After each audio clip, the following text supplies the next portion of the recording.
Hello, I'm Anne, and I was adopted at the age of 13 because my parents were abusive, and I didn't realize it. You see, my parents were pretty weird. They would literally lock me up in our basement if I did something wrong.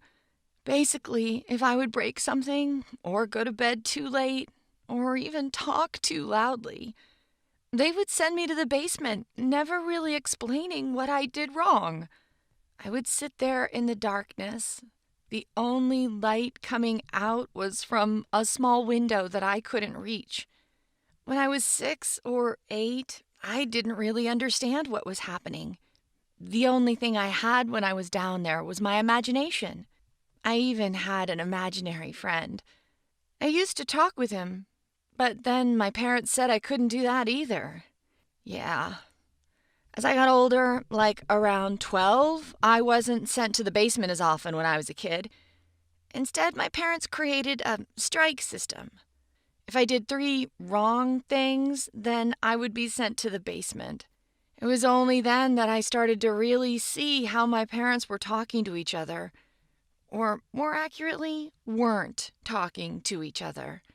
They were just sitting silently, never saying a word to each other. Even if they did, it was my mom who was shouting, and Dad who was ignoring her. They became more strict, too. I wasn't allowed to go anywhere after school, and I wasn't allowed to talk to boys. I had to sit in my room after school and be extremely quiet. They didn't really care about my life. If I had adequate grades, it was enough for them. I saw how other teenagers were at school. They were all talking to each other and laughing, and I couldn't because I was afraid of my parents. They forbade me to tell anyone anything about our family, saying that family matters should stay in the family. The only person I talked with was a boy named James. I tried to avoid him because I wasn't allowed to talk with boys, but he was persistent. He also came from a bad family, so we had something to talk about. He would tell me how horrible his life at home was, and I started to understand that mine wasn't any better. What was so crazy was that I didn't even understand that it was bad. When I was 13, my parents locked me up again, and I realized that I was tall enough to open that window. Because of James, I wanted to change something, and this was my small chance to do it. I crawled out of the window and just walked around the block. I was so happy that I found a way to avoid sitting in the dark basement. It was the best moment of my life back then. I was back by the time my punishment was supposed to end, and nobody noticed anything. So I started doing it regularly. Sometimes James would come over and we would walk together for an hour. His parents didn't care where he was. This continued for a month, but then James disappeared. I guess his parents moved away and I couldn't reach out to him because I had restricted access to social media.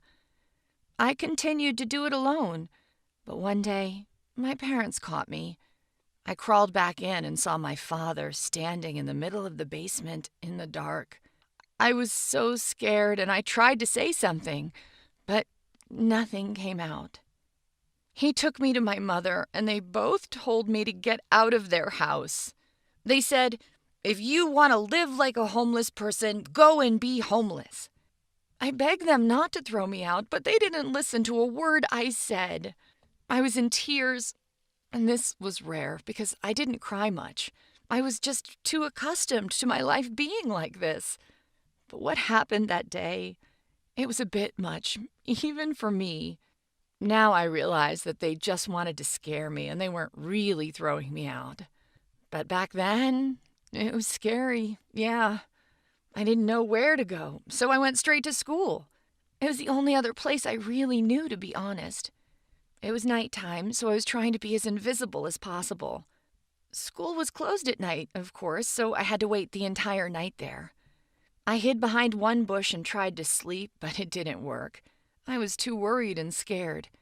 I guess my parents didn't expect me to really go somewhere and not just wait for them to change their minds in the front yard. But I didn't have a phone, so they couldn't call. And they probably didn't even try. After a very long and cold night, our school security guard came to open the school. He noticed me lying in the bushes and walked over to me with a flashlight and asked angrily, "What are you doing here?" I said, "I'm sorry, please. I don't have anywhere else to go." He immediately took me to his office, gave me tea and whatever food he could find. He watched me drink the tea and eat, and then asked what happened. I said I couldn't tell him, but he said I had to tell him. So I said that I had a fight with my parents and they made me leave home. He didn't know what to say, but continued to talk with me about different topics, like about school and my friends, just to calm me down. But it was clear by my answers that I wasn't all right. As soon as the principal arrived, the guard took me to him and he continued to ask me questions.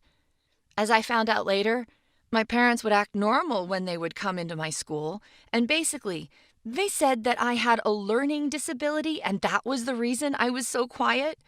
He was shocked to hear the truth. Next, I was taken to our school counselor and I talked with him for what seemed like hours. I was very hesitant to answer his questions at first, but I was slowly opening up and telling him my story bit by bit. He asked me to go home and act like everything was normal. I returned home and my parents acted like nothing happened. After a few days, people from Child Services came to my house and started their own investigation. My parents were mad. They were screaming and trying to intimidate the social workers. I had never seen so much anger from my parents. Usually it was just coldness. They ended up taking me away from my parents, and the same security guard that helped me took me into his house for a couple of days. He had a wife and 2 teenage boys that were older than me. They weren't rich or anything, but they were nice. I felt so uncomfortable that I was allowed to talk and, well, just be normal. I couldn't trust him back then because he didn't act like my parents. He, his wife, and his sons were so good to me. My parents tried to come to school and take me away, but, well, the security guard wouldn't let them. They desperately tried to get me back, but it wasn't because they missed me. It was because they didn't want to face repercussions for years of abusing me. After several months, maybe even close to a year, I was adopted by this family. I still remember how I stood with them in court, and I couldn't believe what was happening. I remember how all of us went to a pizza place to celebrate. I was so happy, but also at the same time, I didn't believe it. I asked them why they took me in. They smiled and said, "Because you're a good girl, Anne." And that was it. I still try to find James, and I hope he was as lucky as I was. But now, I'm just happy that I was surrounded by good people all along. And as soon as they found out about my problems, they helped without hesitation. Please, don't be silent if you are in a situation like mine. Find someone to tell. Try to find help. After all, adults are supposed to help us.